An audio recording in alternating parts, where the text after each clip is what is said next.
Comment donner une seconde vie à vos vêtements professionnels ? La Cravate Solidaire a la solution.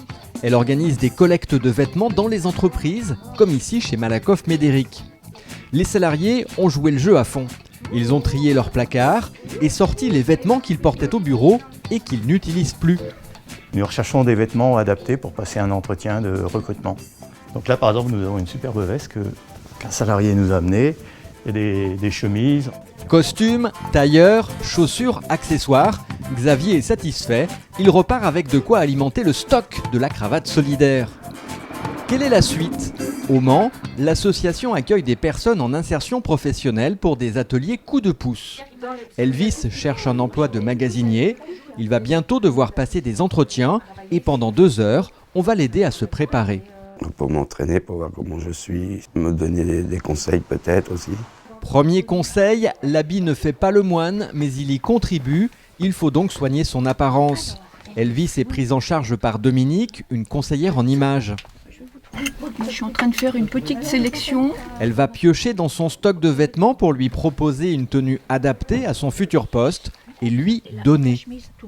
Ah, ça change tout, ça donne confiance en soi. L'image, c'est ce qu'on voit en premier. Hein. Avant même de parler, avant d'ouvrir la bouche, on va vous juger déjà sur votre apparence. Hein.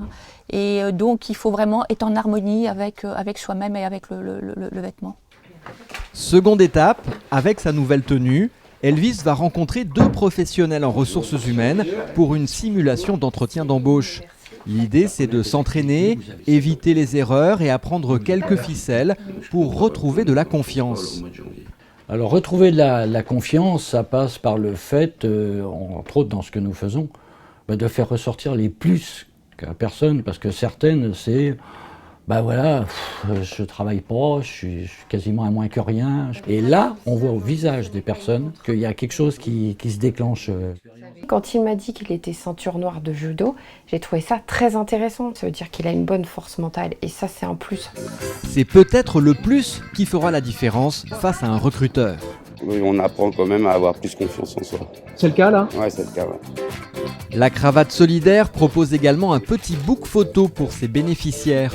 Au Mans, depuis sa création il y a 2 ans, l'association a accompagné un peu plus de 400 personnes pour leur donner ce petit coup de pouce vers l'emploi.